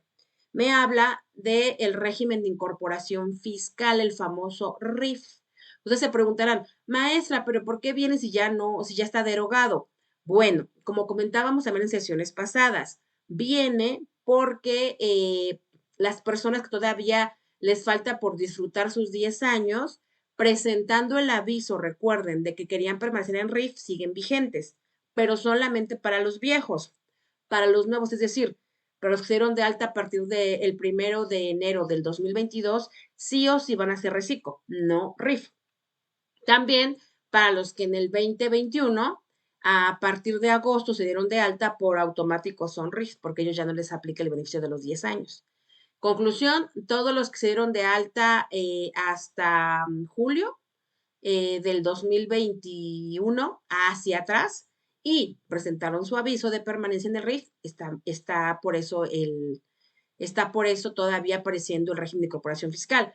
Lógicamente que cuando ellos se les acabe su periodo de los 10 años, pues ya no van a poder permanecer en este régimen, se van a tener que cambiar. O por automático el SAT los va a cambiar, ¿sale? Pero por eso aparece así derogada. En la sección 3, recuerden que estamos en personas físicas y estamos en el título cuarto, capítulo 2, sección 3. Si quieren, me regreso. Vean, estamos en el título cuarto, capítulo 2, sección 3. ¿Sale? ¿Por qué lo enfatizo? Bueno, porque en la ley vamos a encontrar que siempre que nos haga referencia a la ley, a estos regímenes nos va a hablar. Para los contribuyentes que sean, ni siquiera me va a decir personas físicas, mi mamá me va a decir la ley o los artículos. Para los contribuyentes que se encuentren tributando en el título cuarto, capítulo 2, sección 3 o sección 2, se aplicará lo siguiente. Entonces tú tienes que saber que se está refiriendo a los RIF. O si me dice, de acuerdo a los contribuyentes que tributen conforme el título cuarto, capítulo 1 de la ley del ISR, van a aplicar el impuesto de la siguiente manera. Sabemos que son los asalariados, es decir, los que trabajamos bajo la subordinación de un patrón, ¿sale? Pero no es que me ponga la ley. Hay gente que para los asalariados lo vas a hacer así, o para los de plataforma lo vas a hacer así, o para los reciclos vas a hacer así. No viene así la ley, sería genial, pero no viene así. Sí hay que como que irnos familiarizando con estos términos. Muy bien, en la sección 3, repito, de personas físicas, título cuarto, capítulo 2, sección 3, me habla de los ingresos por la enajenación de bienes o la prestación de servicios a través de Internet mediante plataformas tecnológicas, aplicaciones informáticas y similares. ¿A qué se refiere? Que son las famosas plataformas tecnológicas que en algún momento tocamos. Yo me metí de lleno a plataformas tecnológicas porque insisto que ustedes van a tener como tal sus materias en las cuales lleven como tal cálculo de ISR o personas físicas como tal, ¿no? Aquí derecho fiscal es como más general de todo lo que se habla en derecho fiscal, ¿no? Y aparte, pues no nos daría el tiempo. Está hermoso, bueno, no hermoso, sino está interesante saber, ¿no? Cómo se manejan las plataformas tecnológicas. Y aquí lo más contradictorio que tiene la ley es que nosotros de este lado pensamos que la plataforma tecnológica va a ser cualquier plataforma que ocupe, en la cual pues ocupemos una pantalla y ocupemos internet, ¿no? Esa es como nuestra primera idea que se nos viene a la cabeza. Sin embargo, no funciona así. Plataformas tecnológicas solamente son las que el SAT considera, como son las de reparto el transporte terrestre de pasajeros, de comida, que ya sabemos que es Uber, Didi, Cabify, Sin Delantal, etcétera. Las de hospedaje, que es Airbnb, Booking, las de comercio de bienes o servicios, que es Mercado Libre, Amazon, también las de amor, las citas de amor como el famoso Tinder, entre otras, y las de enseñanza a nivel internet, que generen una ganancia. Es decir, que si yo doy clases, tengo una escuela virtual, pero no cobro, eso no es plataforma tecnológica. Entonces, sí, como que es irle entendiendo a la ley que quiere darnos a entender, ¿sale? Entonces, yo si, por ejemplo, digo, es que yo vendo a través de YouTube o de Facebook, estoy en una plataforma tecnológica, ¿no? Me genera dinero, yo debería de pagar por plataformas tecnológicas, pero no es así, porque YouTube y Facebook no están consideradas dentro de la sección 3 del artículo 113A al 113D como plataforma tecnológica. Entonces, bien interesante este tema, ¿eh? Y aparte, porque plataformas tecnológicas, recordemos que intervienen tres personas. La plataforma en sí, que es la de Uber, Didi, que la mayoría pues ni siquiera son mexicanas, son extranjeras. Entonces, estas plataformas, al instalarse en México o recibir dinero en México, pues tienen que darse de alta con las leyes mexicanas. Entonces, tienen que elegir un régimen fiscal. Ellas a fuerza van a ser persona moral, SADCB o SDRL, algo así. Reciclo no creo porque pues, obviamente pasan de los 35 millones de pesos anual. Entonces, el primer punto, ellas como plataforma se dan de alta con las leyes mexicanas y hacen su cálculo de impuestos.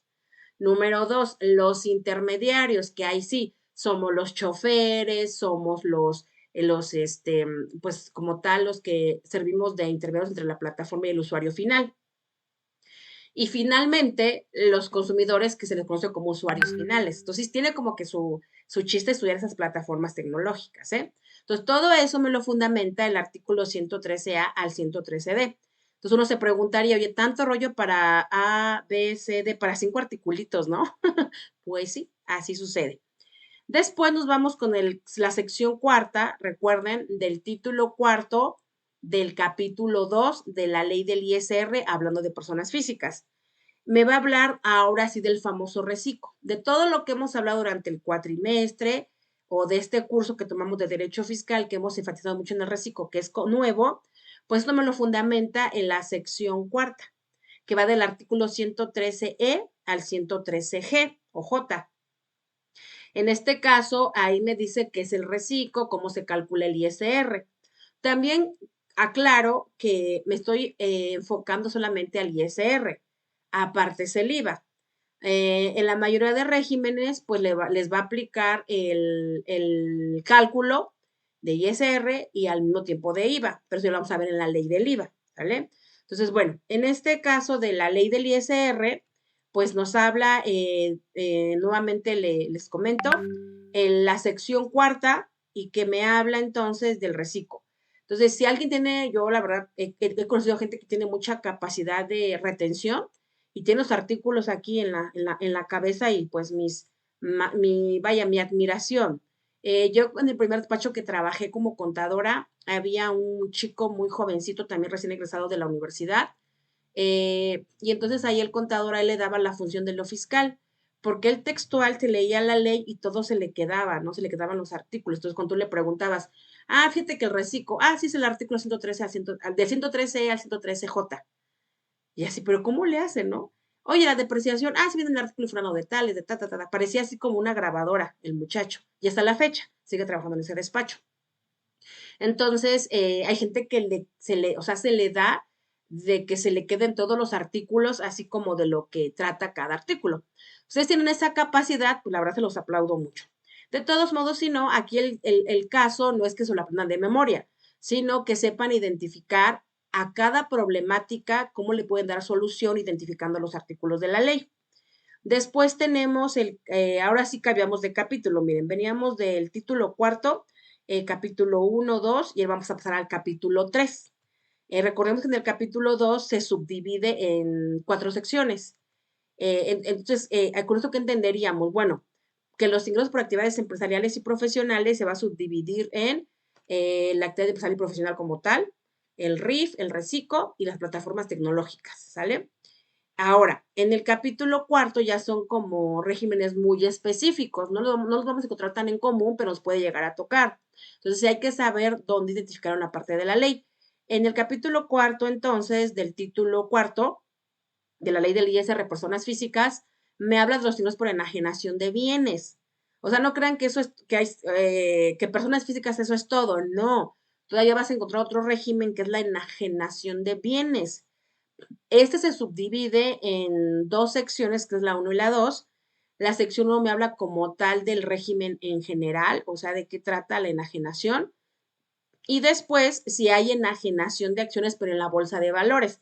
Aquí ya nos toca un poquito del sistema bursátil, ¿no? Entonces, bueno, aquí lo voy a poder encontrar para los contribuyentes que tengan que ver con este tipo de operaciones. Después voy a encontrar el capítulo 5 del título cuarto de personas físicas y se me va a hablar de los ingresos por adquisición de bienes. Aquí ustedes observan el claro ejemplo que nosotros veíamos en la vida real es que, por ejemplo, si yo digo, adquirí un terreno, pero soy asalariado, o sea, recuerden, soy del título cuarto, capítulo 1, asalariado, y compro un terreno. Entonces, bueno, tú en tu declaración no lo vas a presentar como informativa. Hay un tope, claro, pero es a presentar. Oye, pero no soy asalariado y adquirí un terreno y lo voy a vender. Entonces, bueno, aquí ya te irías a adquisición te irías al capítulo quinto, de adquisición de bienes. Entonces, tú declaras a qué precio adquiriste el terreno, por ejemplo, y después lo vas a vender. Te vas a enajenación de bienes. Pero acá también tiene que ver si tu régimen es asalariado o es empresarial para ver cómo lo vas a combinar y cuál es su efecto fiscal. O sea, que se empieza como que a complicar el asunto, ¿no? Y yo tengo muchos contribuyentes que son régimen empresarial, que vendían a lo mejor, no sé, pipas, se me ocurre. Y después, pues se les dio por comprar terrenos, porque les fue muy bien en el negocio, construyeron casas y ahora están vendiendo las casas. Entonces ahí el régimen es el que hay que estarle aumentando para ir declarando conforme a la ley. Entonces tiene su chiste. Después me voy con el capítulo sexto del título cuarto de personas físicas que me habla de los ingresos por intereses. Entonces aquí me preguntaba recientemente un contribuyente que le estoy capacitando para su empresa, me decía, oye, pero es que yo no sabía que existía un régimen de intereses. Así es. Me dice, ¿y ese cuándo se genera? Pues es simplemente con el hecho de que a ti te caiga un dinero en tu cuenta bancaria a favor. Es decir, si yo tengo una cuenta de X banco y por tener mi dinero ahí con ellos mucho tiempo, me genera un interés, bueno, pues eso tienes que declarar en la parte de intereses. Oye, la verdad es que metí mi dinero a plazo de un año, no sé, 2 años y me generó tanto de interés. Tienes que declararlo. O sea, no es como tal que vayas a pagar, o sea, porque no es como que todos vamos a pagar, pero sí hay que declararlo. Después, el capítulo séptimo del título cuarto, que hablamos de personas físicas, me habla de los ingresos por la obtención de premios. He ahí la situación. Si yo tengo me gané la lotería y el melate, hay un tope. Obviamente ya me retienen un cierto impuesto. Si yo soy asalariado y no rebaso del tope, pues nada más lo declaro en mi anual, en la última parte donde dice premios y todo eso, lo pongo. Pero si yo como tal recibí un gran premio y vaya, es muy constante y no tengo régimen fiscal, etcétera, pues tienes que irte a de los ingresos por obtención de premios. Después, en el capítulo 8 me habla de los ingresos por dividendos y en general por ganancias distribuidas por las personas morales. Este capítulo casi nadie lo usa y nadie lo ve. Es el capítulo octavo del título corto de personas físicas. ¿Por qué? Porque es que aquí es una rara mezcla de la persona moral con la persona física. ¿A qué se refiere? Bueno, pues se refiere a que como persona moral somos a lo mejor cuatro socios. Mi hermana, mi papá, mi primo y mi esposa. Y yo, obviamente, o sea, ya no somos cinco, ¿no? Bueno, entonces ya llega, como persona moral, saco la utilidad, ¿no? Ya saco la utilidad del periodo, más bien del año en este caso. Me bota, ya saben, ¿no? Ventas, menos costo de ventas, utilidad bruta, como persona moral, menos gastos de operación, me va a dar igual la utilidad después de operación, ¿no? Menos gastos financieros, más productos financieros, y ya me va a dar igual la utilidad antes de impuestos. Le quito el ISR, que recuerden que para persona moral va el 30%, y le quito PTU, que recordemos que persona moral va el 10%, y ya lo que me queda se llama utilidad bruta, utilidad neta del ejercicio. ¿Se acuerdan que así va la fórmula respecto a la contabilidad financiera? Bueno, pues esa utilidad que me queda, ya quitándole costos, gastos, impuestos, eso lo dividimos ahora sí entre los cinco socios que somos. Pero ahora sí, como a mí Maritza me cayó de la utilidad de la persona moral, no sé, medio millón, todavía yo, como persona física, tengo que hacer mi declaración de ese dinero que me cayó en mi cuenta bancaria por dividendos, así se llama, dividendos, que no es otra cosa más que las utilidades que te generó tu persona moral. Pagas el 10% ya. Felices y contentos, ahora sí puedes ser contenido lo que tú quieras. Entonces, la verdad, pues sí es muy pesada la carga tributaria, sinceramente, ¿no? Yo la verdad no sé si realmente, pues, las personas textual paguen su 30 de ISR, paguen su 10 de PTU y todavía paguen su 10 por persona física por recibir sus ganancias, ¿no? Por eso yo le decía a un contribuyente que me acaba de llegar, me decía, no, lo que pasa es que fíjate que, ya sabes, típico que el que lleva el dinero en esa empresa es un socio, típico que para no pagar, entre comillas, impuesto, le dice, ay, no es que vamos a conseguir facturas, ¿no? Para sacar el dinero vía gasto, y si no nos repartimos y no tenemos que declarar al SAT la ganancia ni lo de los dividendos. Y yo le digo, pero pues para el caso es lo mismo. Me dice, ¿por qué? Porque pues esto es como actividad empresarial, ¿no? El socio. Ese dinero, como te cae en tu cuenta bancaria, de todos modos va a grabar como actividad empresarial de todos modos, porque te saca en tu cuenta bancaria. Entonces, ¿cuál es el chiste de que estén ustedes haciendo la estrategia de comprar por otro lado las facturas cuando te tomas tienes que pagar tu impuesto? Y recuerden que para actividad empresarial va del 1.6 al 35%. ¿Se acuerdan que lo trabajamos?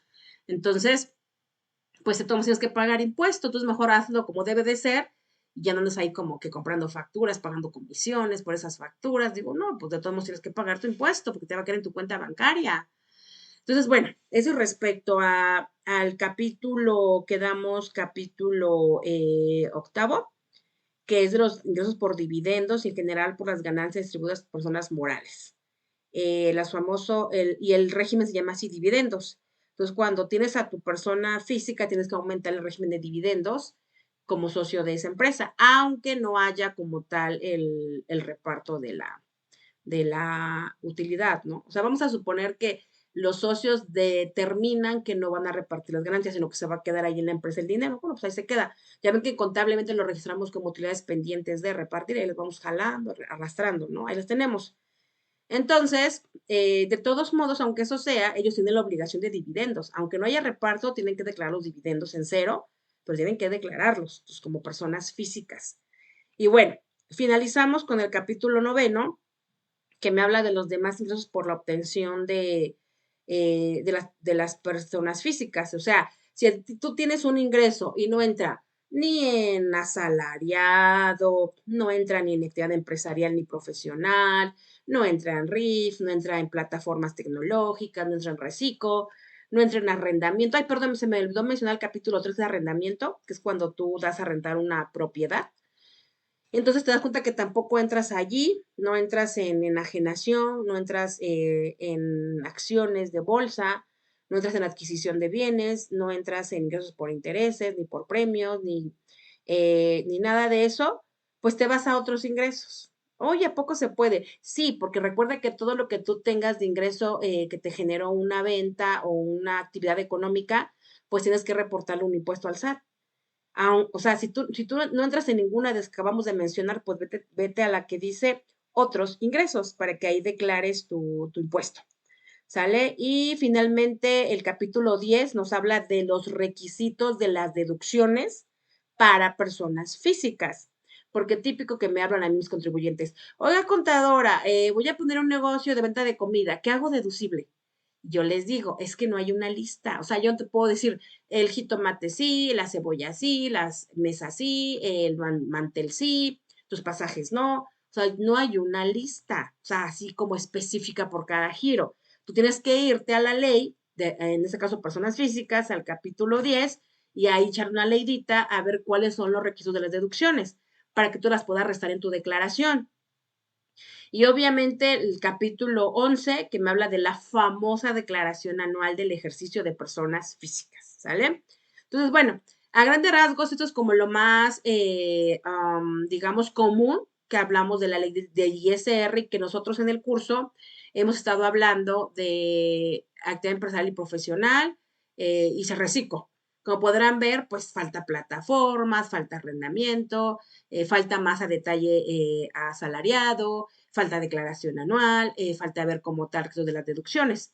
Pues obviamente es extenso, ¿verdad? Pero es muy bonito esta parte de la ley porque es la que nos retroalimenta o nos nutre de información y de conocimiento para poder ejercer nuestra vida laboral como contadores o administradores o en este caso poder asesorar o llevar contabilidades como debe de ser a nivel legal, en este caso lo fiscal. Finalmente, entonces, esta ley del ISR, en su capítulo, ya en su título quinto, recordemos que todo esto fue del título cuarto, personas físicas. Cambiando de título, me habla de los residentes en el extranjero con ingresos provenientes de fuente de riqueza ubicada en territorio nacional. Ustedes tienen duda de que, hoy sabes que tengo un residente en el extranjero, pero que el dinero lo trae de México, como las plataformas tecnológicas, ¿no? U otros que están allá, o sea, radican allá en el extranjero, cualquier país que sea, pero el dinero viene de México, como Walmart, ¿no? Entonces, bueno, aquí viene su tratamiento del artículo 153 a 175. El título sexto me habla de las entidades extranjeras controladas, sujetas a regímenes fiscales preferentes, de las empresas multinacionales y de las operaciones celebradas entre partes relacionadas. Aquí ya es como empresas muy específicas, ¿no? Que como tal tienen ciertos regímenes preferentes que el gobierno les da como apoyos, concesiones, famosos paraísos fiscales, etcétera, pues para que se constituyan acá, ¿no? Ahorita veíamos el caso de Tesla, ¿no?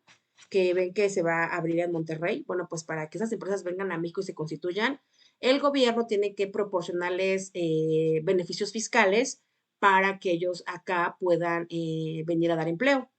Entonces no se manejan tal cual como las demás, sino ellas tienen sus propios privilegios, ¿no?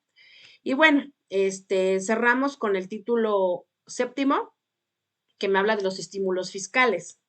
Eh, Ustedes a lo mejor han escuchado de ciertos giros o ciertas empresas que tienen algunos estímulos fiscales o apoyos fiscales. No otra cosa más que lo que la ley da. Recuerden que nosotros al hablar de derecho, hablábamos al inicio de la sesión o del curso de derecho fiscal, que al hablar nosotros de ley, vamos a encontrar que es coercitiva y que es bilateral. Son sus características de la ley. ¿Qué es coercitiva? Bueno, pues que esa fuerza, si no lo haces, hay una sanción. ¿Y qué significa bilateral? Bueno, pues que te da obligaciones, pero también te da derechos a defenderte, ¿no? Tienes beneficios. Entonces, en el título séptimo de esta ley te habla de los estímulos fiscales, es decir, todo lo que tú vas a poder encontrar dependiendo tu régimen, tu actividad económica de beneficio. Sin lugar a dudas, el reciclo ha sido muy beneficioso pero somos personas físicas que tenemos poquito ingreso o somos microempresarios. Entonces, por supuesto que ha sido benéfico, ¿no? Entonces, bueno, aquí se divide en diferentes capítulos y nos habla de las personas, de las cuentas personales del ahorro, de los patrones que contraten a personas que padezcan discapacidad de adultos mayores. Ustedes no lo sabían, o los que ya han tenido oportunidad de presentar declaraciones anuales, se podrán dar cuenta que al final de cada declaración anual, como persona física, te viene eso, ¿no? O bueno, de cualquier declaración, te viene que si tú contrataste a personas con discapacidad y adultos mayores, porque tienes beneficios fiscales, hay una reducción del ISR. Pues yo le decía a mis empresas en su momento, tenía yo un cliente que tenía gente con discapacidad, ¿no? Como familiares. Entonces yo le decía, oye, pues contrátalos. No, pero es que mire que hay un problema. Le digo, no, porque inclusive para ti es un beneficio fiscal. Oye, ¿qué es eso? Pues que tú lo que le pagues el sueldo, que tú le pagues a tu discapacitado o a tu adulto mayor, tú lo puedes restar de tus impuestos. ¿Es en serio? Claro, no todo, pero sí hay pues un estímulo fiscal. Em, También por eso nosotros, ven que antes de la pandemia veíamos a los grandes empresas que las personas de la tercera edad se ponían a despacharnos en las bolsas nuestros productos, ¿se acuerdan? Porque era antes, bueno, antes de que nos llegara eso de la pandemia. Entonces, bueno, ellos, son los famosos cerillitos, ¿no? Entonces, bueno, ellos sí tienen pues alguno, ahí se apoyaban y todo en estos centros comerciales, pero como tal, si yo como patrón los contrato, también tengo un estímulo fiscal, me lo voy a poder restar de mis impuestos. Entonces está muy interesante este tema, ¿no? Luego el capítulo 3 me habla de los fideicomisos dedicados a la adquisición o construcción de inmuebles. Tienen estímulos fiscales. Por eso les comentaba que ustedes, dependiendo de lo que ustedes vean en la vida real, de sus casos, ya sea para ustedes, sus familiares, tengan un despacho, su empresa, puede leerse cada uno de ellos para ir viendo cuál es la mejor opción que se puede ustedes apoyar. Porque como fiscalistas no es que seamos magos ni que seamos evasores de impuestos, simplemente que en base a la ley y leerla, interpretarla, podemos darle soluciones o estrategias que a nuestros contribuyentes para que paguen menos impuestos sin ser evasores de impuestos. Entonces, hay una diferencia entre ser evasor y aplicar la ley. Si yo hago caso a estos estímulos, por supuesto que me va a bajar mi impuesto y no por esto estoy evadiendo, lo hago conforme a la ley. O sea, no todo es comprar facturas falsas, eso no, esa es una práctica ilícita y que tarde o temprano pues repercute. Después tenemos en el capítulo 6, cuarto, perdón, bien interesante, miren, es de los estímulos fiscales a la producción y distribución cinematográfica y teatral nacional.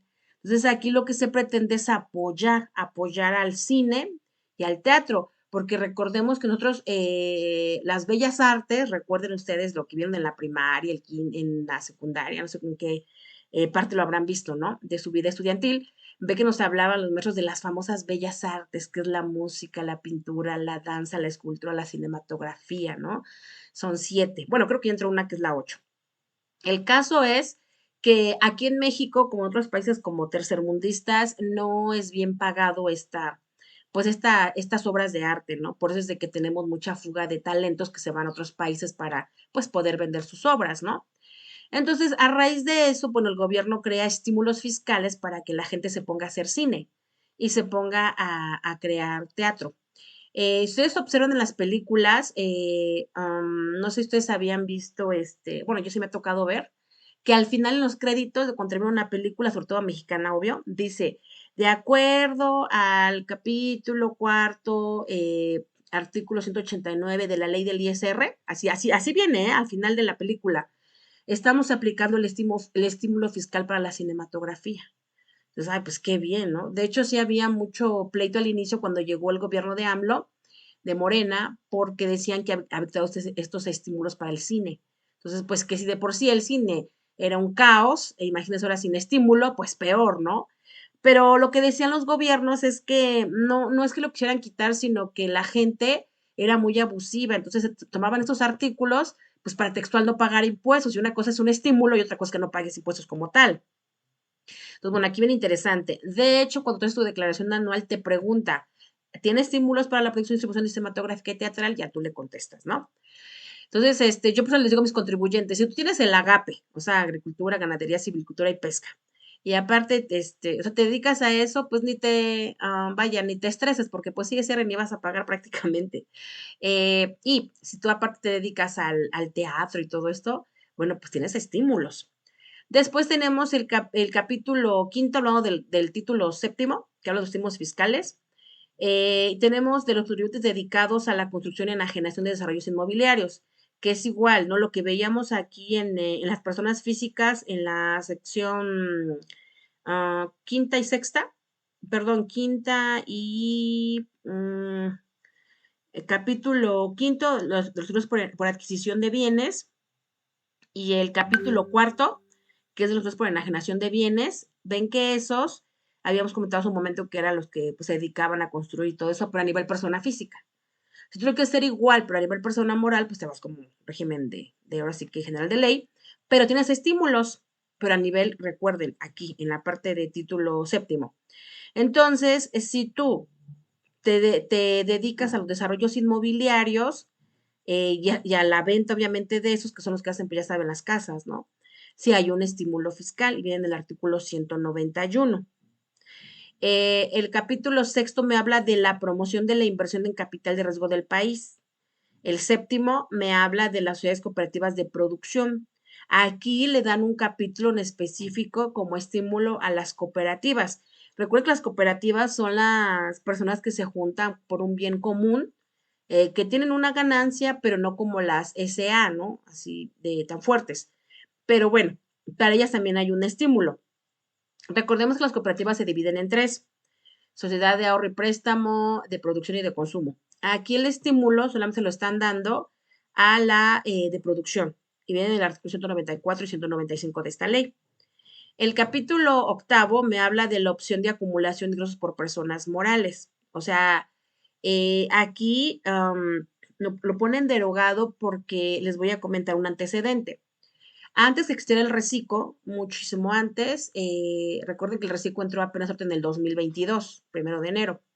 Entonces, antes de que existiera el reciclo, se crea la SAS, la Sociedad de Acciones Simplificadas, ¿se acuerdan que les comentaba? Bueno, pues la SAS entonces decía la ley de general de sociedades mercantiles que estaba topada a ciertos millones de pesos, ¿no? Entonces, como su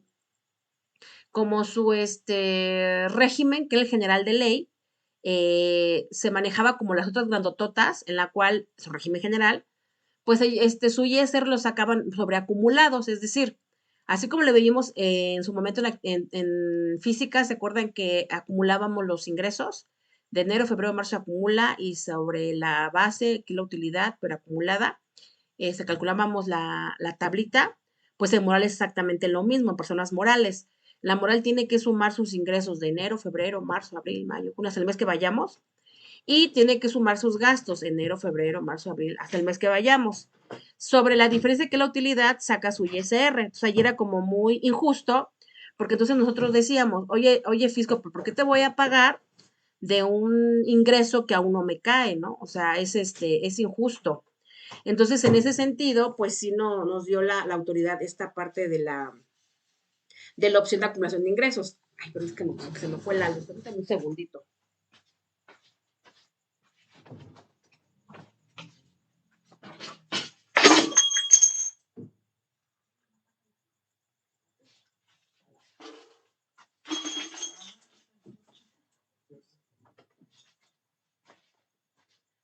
Ay, perdón, ya regresé, se me había ido la luz con la lluvia. Bueno, entonces, retomando esto, pues estábamos en esta parte de lo que les comentaba de los acumulación de ingresos. ¿Por qué? Porque entonces decían, no es justo que la SAS, si la está creando el gobierno con el efecto de ayudar al pequeño contribuyente, entonces no es justo que, pues que de algún modo se le aplique el ISR como las grandototas. Entonces dijo el SAT, sí, tienes razón. Entonces, en la parte fiscal, en la legal ya sabemos que es SAS, está topada. Pero en la parte fiscal, lo que vamos a hacer es que le vamos a dar una opción de acumular ingresos. ¿A qué se refiere?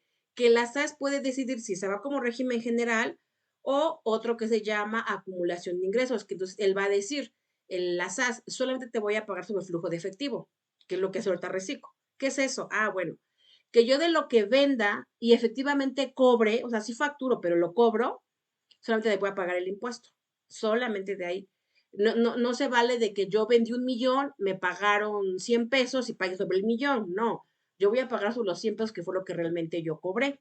Entonces, en esos casos es la famosa opción de acumulación de ingresos, por eso se llaman estímulos fiscales. Y por supuesto que le benefició a muchísimas SAS, por supuesto, yo llevaba una. En este caso,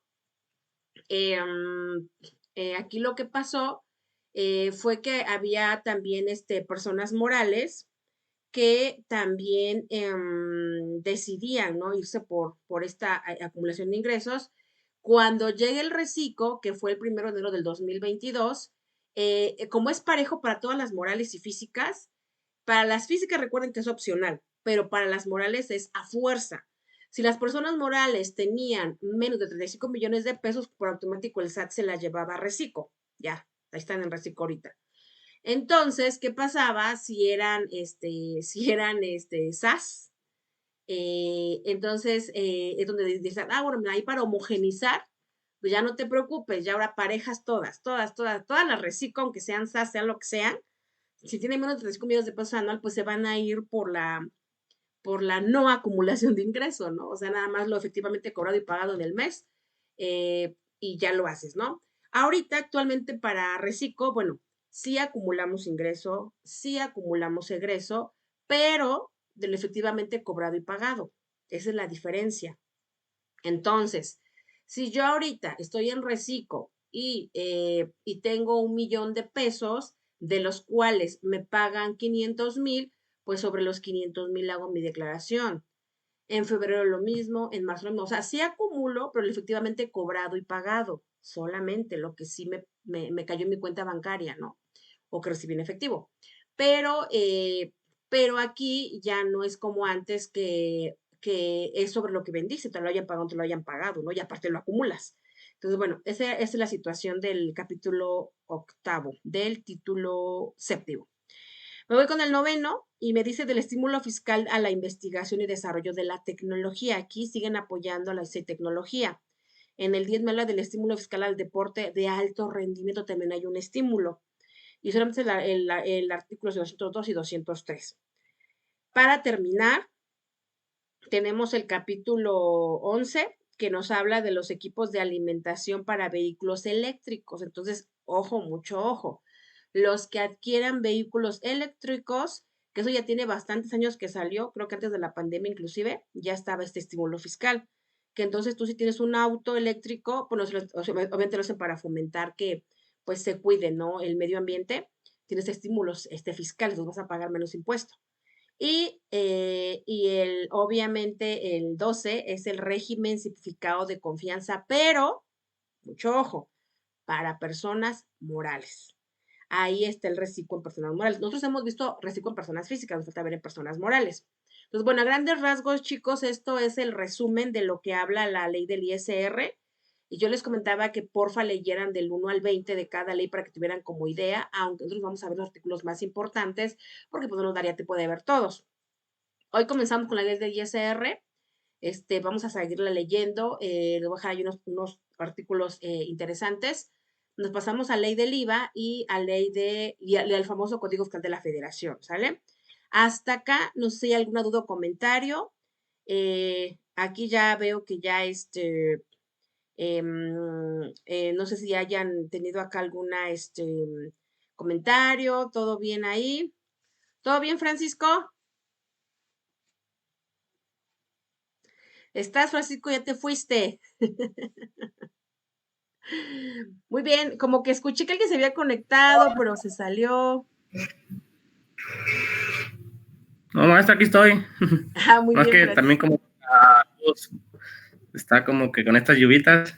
Sí, ¿verdad? Sí, no, y ya escucho hasta después, ya de que escucho que me habla. Digo, ¿qué hijo me está hablando? Pero es por eso. No, pero aquí estoy más. Ok, Fresco, muchas gracias. Y aprovechando ahorita que ya, bueno, ya tocamos un poquito de la parte teórica, ¿te atoraste con los ejercicios o no tuviste ninguna duda, Francisco? ¿Todo bien con los ejercicios? ¿Cómo lo sentiste? Ya voy en el último, la reciclo que es profesional o es, si Ujú, no, reciclo profesional. sí. Pues nada, me falta de los 3 meses. Lo único que sí se me ha dificultado que no sé si quiere después para ver bien, es como se resta el ingreso y el egreso. Ya ves, si sale negativo ahí, no importa, ¿verdad? Porque ya luego sale como, solamente sale como negativo cuando son retenciones de que se resta primero el ICR menos retenciones de ICR. Ahí ya se, no, ahí se denomina el negativo positivo, pues lo que vas a pagar o te van a regresar, algo así. Pero para el siguiente mes, si te sale negativo y el otro también negativo o positivo, no importa, ¿verdad? Se va acumulando ahí, se va restando, ¿no? Sí, Eso es lo nada como que más me que, recuerdo. claro, nada más que ahí depende mucho, Francisco, en qué régimen estés, porque si estás en el régimen empresarial, tú sigues acumulando, acumulas y acumulas y acumulas y acumulas, ¿no? Eh, Porque en régimen empresarial recordemos que la base es la utilidad. Es decir, si tú tienes, no sé, ingresos 40,000 y gastos 50,000, pues ya tienes una pérdida. Tu pérdida va a ser de 10,000. De pronto tuviste retenciones por 4,000, por ejemplo, entonces tú vas a acumular 14,000. O sea, tú vas teniendo a favor 14,000 pesos, ¿no? Por ejemplo. O sea, vas como que acumula, acumula, acumula, acumula. En Reciclo es un poquito diferente, porque en Reciclo solamente vas a tomar como base el ingreso. Solamente el ingreso, el ingreso, el ingreso. Entonces, en Reciclo siempre vas a pagar ISR, aunque tengas pérdida. Siempre, siempre, siempre, siempre. Ese es un pro y contra del reciclo, ¿no? Que aunque tú tengas pérdida, vas a pagar sobre tu ingreso un porcentaje. Por eso dice el SAT, bueno, es que de por sí yo te estoy dando un porcentaje bien bajito como para que no lo aproveches, ¿no? Por eso ahí depende mucho en qué régimen estés. Ahora, si te da pérdida, decíamos, o te da ISR a favor, vamos a suponer también reciclo. Vamos a suponer que en reciclo tú tienes de ISR 300 pesos, pero te retuvieron 400, pues tienes a favor 100. Entonces, si así es todo el año, pues vas a acumular 100 por 12 y lo puedes pedir de regreso en tu declaración anual. Ese es el efecto del ISR de reciclo. ¿Sale? Pero obviamente sí hay que estarlo como haciendo para que vayan viendo ustedes en específico cómo va quedando cada uno de ellos, Porque, ¿no? porque era hacer de cada caso los 4, ¿no? Sí, O exactamente. estoy equivocado, sí, No, no, ¿verdad? no. Ahora sí Ya que ves que eran son del 20 casos, así es. Sí, ahora sí que de todo lo que hemos sí, visto, ¿verdad? sí, todo lo que hemos visto era aplicárselo a todos. Ay, se fue Oye, maestra. todos contra todos. Sí, de todos modos Maestra, tienes. Sí, dime, dime. maestra, sí, como que se cortó. Sí, se corta. Pero dime. Sí, a ver, más para ver si estoy bien, porque pues como que apenas lo estoy agarrando bien porque pues volví a ver los videos despacio porque pues sí se me dan como los números, pero despacio. Ok, muy bien, En excelente. reciclo es lo del ingreso y pues es, es el IVA y el ICR, pues lo que sale con el porciento de tu ingreso, se hace la multiplicación de tu porciento, pues del valor que tengas de ingreso. Tus Luego retenciones. es Sí, luego es el régimen profesional, que es igual, pues haciendo la tablita, el IVA y el ICR, lo que te da en la tablita, ¿verdad? Que se llama. Ujú. Luego, en el honorario es igual que el empresarial, pero con retenciones, ¿verdad? Que es el de IVA es 0.000% y del ICR del 10%. Y ya de ahí pues se resta las retenciones y el ICR, ya lo que te dé pues ya es lo que pagas, ¿verdad? Sí, sí. Y al final el reciclo profesional es pues igual que el reciclo, solamente que acá usa retenciones que es del IVA se respeta, igual con el 10 punto, no, en el reciclo es el 16%, o no, 10.66, ¿verdad? Sí, Y 1.25 de sí, ICR, ¿verdad? Sí, exactamente. entonces sí, vamos bien. Vamos bien. Sí, ahí nada Sí, más como para. Sí, dime. solamente como así, pues no, como no entendí muy bien todavía me falta platicar más de enero, febrero. Hice como todo individual de las de enero y febrero, no las como las sumé, las resté como para saber qué voy a pagar. Ujú. Pero sí las hice, pues más no hice como ese, hacer pues ese final. Claro, claro. No, sí. Sí, la idea acá es que ustedes lo practiquen y que precisamente salgan las dudas, porque pues ya, como yo les decía, cuando explicamos un caso, si está, pues está fácil, nada más multiplico rápido el porcentaje. Pero cuando juntas los 4 casos o los 4 regímenes, es cuando dices, ay, no, ya como que me hice bolas, ¿no? Aquí nada más es identificar. Una cosa es ISR y otra cosa es IVA. O sea, son dos impuestos que se declaran mensualmente, sí. Nada más que tienen a veces bases diferentes. La ventaja que tenemos es que sin importar el régimen fiscal, el IVA siempre va a ser al 16% en los casos que hemos visto. Ahora, punto y aparte, si estás en el régimen profesional, porque ahí aplican retenciones. ¿Cuándo aplican retenciones? Bueno, cuando yo soy una persona física, profesional, y le vendo a una persona moral, ahí aplican las retenciones famosas, ¿no? Si yo, por ejemplo, soy persona física y le vendo a otra persona física, pues me preocupo porque pues no hay retenciones. Por los casos que yo les puse, ese es el chiste, practicar de que sí hay retenciones, es decir, que la persona física le vende a una persona moral. O sea, eso es la idea, ¿no? Y aplicar las retenciones, porque ustedes como profesionistas el día de mañana pueden trabajar como asalariados, pero también pueden trabajar como honorarios, que es el famoso régimen profesional. Y tienen la opción de irse como reciclo. Como tú bien decías, el profesional con el reciclo, para efectos de ISR, pues la tasa va a variar, porque por régimen profesional te vas con la tabla de límite inferior, límite superior. Y para reciclo, pues solamente del ingreso le sacas el porcentaje que corresponda de acuerdo a la tabla que les di. Ya. Me voy con IVA. El IVA es exactamente lo mismo en reciclo que en empresarial. Lo mismo es al 16%, ¿sale? Bueno. Ahora, para efecto de retenciones en el régimen profesional, ¿cómo lo aplico? Como tú bien dijiste, para ISR es al 10%. Para IVA es el 10.66% la retención. La base de la retención no va a cambiar, siempre va a ser el ingreso. Para reciclo, ¿qué pasa? Es lo mismo, exactamente lo mismo, con la diferencia de que la retención en lugar de ser 10% es 1.25 y que la tasa de IVA pues va a seguir siendo 10.66%. En conclusión, el IVA no cambia, o sea, no cambia no tiene que ver en el IVA el régimen fiscal, ni tiene que ver el giro. De repente hay exenciones, pero no las hemos visto. Estamos en el supuesto que todo graba. Entonces siempre va a ser al 16%. ¿Qué debo de considerar en IVA? Pues solamente debo de considerar que en nada más, en servicios profesionales, nada más, tengo que aplicar el 10.66 de retención. Eso es todo, ¿no? Yo les comentaba que ustedes pueden usar sus propios papeles de trabajo para que se vayan apoyando, o yo les paso el mío para que tengamos como un orden, porque bien que en el examen, como cada quien me vio diferentes formatos, yo dije, está bien, siempre y cuando lleguemos a la misma respuesta, pero pues no llegamos a lo mismo, entonces sí, bueno, ahí creo que sí, van a dar un formatito, quien lo quiera usar, pues que lo use, si no, pues no. Entonces, para la siguiente sesión, vamos a hablar ya es algunos artículos de la ley del ISR y la ley del IVA. Entonces, nada más ahí les voy a subir en su Classroom que me saquen una breve, pues más que resumen, una breve eh, comentario de lo que hablan esos artículos para que lo comentemos la próxima sesión. La próxima sesión vamos a ver ISR, vamos a ver IVA y obviamente vamos a revisar los ejercicios. Yo todos se los voy a subir, las respuestas en su Classroom para que puedan compararlo y pues comentábamos, usen ustedes lo que usen, tenemos que llegar exactamente a lo mismo, porque recuerden que en matemáticas pues el orden de los factores no altera el producto, ¿no? Tenemos que llegar exactamente a lo mismo. Aunque ustedes utilicen hojas de cálculo, lo hagan en forma manual, lo hagan en un sistema, vamos a llegar a lo mismo. Entonces ahí no veo mayor problema.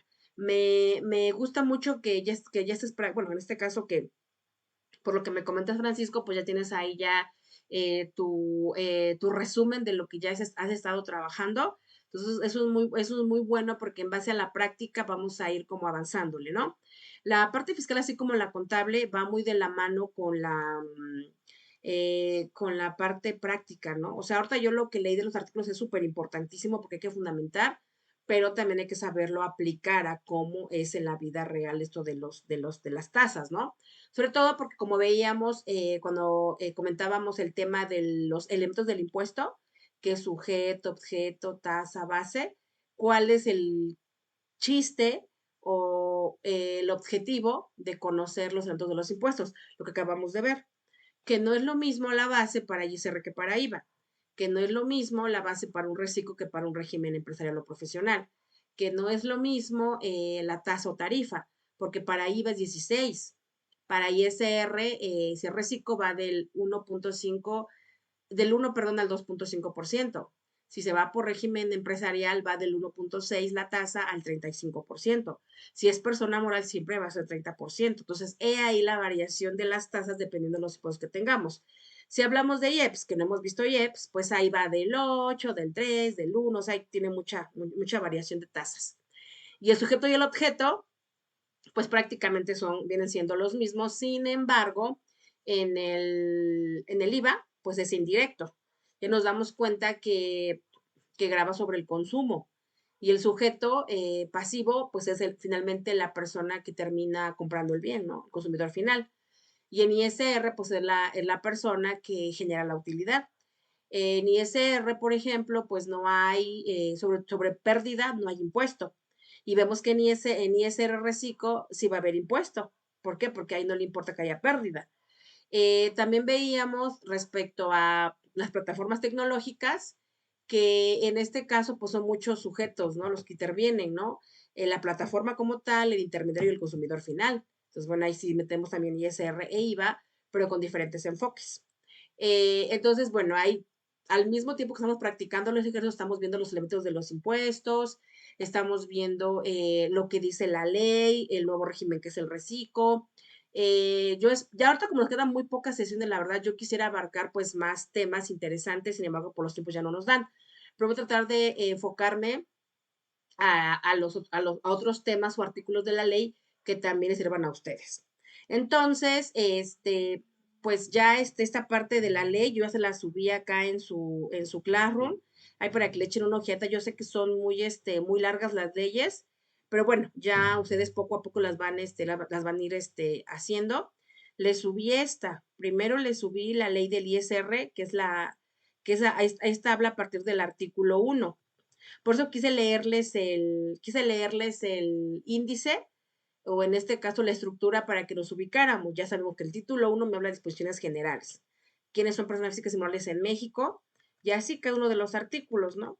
Ya sabemos que a partir del artículo que veíamos acá en la estructura, aquí como nuestro índice, ya sabemos que acá, a partir del artículo 90, me habla de las personas físicas, entonces yo me voy a ir ahí. Oye, quiero irme directo a Reciclo. Bueno, pues ya sabemos que en Reciclo vete al artículo 113E de la ley del ISR. Entonces yo busco, ¿no? 113E y ahí ya me va a dar lo de Reciclo. Y así aquí lo voy buscando y voy leyendo mis artículos, ¿no? Entonces, bueno, eso comentaremos la próxima clase, miren, aquí ya me lo dio, aquí está, 113A, eh, me habla de las plataformas tecnológicas. 113B me habla de las plataformas que se refieren, que optan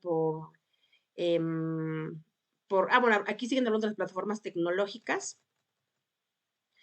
Y ya en el 113 C me habla también de las plataformas tecnológicas. Y acá la sección cuarta, que ya hemos visto, habla del reciclo. O sea, a partir del 113A me dice que se consideran reciclos. Entonces, para mí es más fácil buscar en la ley, ¿no? Entonces, bueno, la otra semana ya empezamos a ver un poquito de la ley del IVA, que también aquí ya se la subí. Y sobre todo el Código Fiscal de la Federación, que es, híjole, súper importantísimo que ustedes lo conozcan, ¿no? Aunque, bueno, ya poco a poco lo vamos a ir también desmenuzando. Y bueno, aquí está el Código Fiscal de la Federación. Entonces, bueno, ahí ya nada más la tarea se las adjunto, que leerse unos artículos de estas leyes, comentaron la próxima clase, pues para que ya le vayamos avanzando, ¿no? Pues de mi parte sería toda la sesión, Francisco, gracias por tu asistencia. Quedamos pendientes, tienen alguna duda o comentario de los ejercicios, estamos ahora sí que a todo oído. Procuren subirlo para que cuando yo suba la respuesta, que la voy a subir como por el día martes, para que les dé más chance de que ustedes lo terminen, como por el miércoles mejor. subo ya las respuestas para que ya nada más ustedes corroboren lo que hicieron y retroalimentamos el próximo viernes. No quise hoy retroalimentar porque pues una, no estamos todos y dos, para darles más tiempo a que ustedes pues ahora sí practiquen porque pues sí, la verdad es que sí, envié bastantitos para que practiquemos porque con esto pues ya cerraríamos esta parte de personas físicas. Vamos a enfocarnos a personas morales y a otros temas que nos abarca ver su temario, ¿no? Entonces, eso sería todo, Francisco. ¿No tienes alguna duda o comentario? Pues con todo gusto. No, maestra, muchas gracias. No, no hay problema. No hay nada de preguntas. Muchas gracias.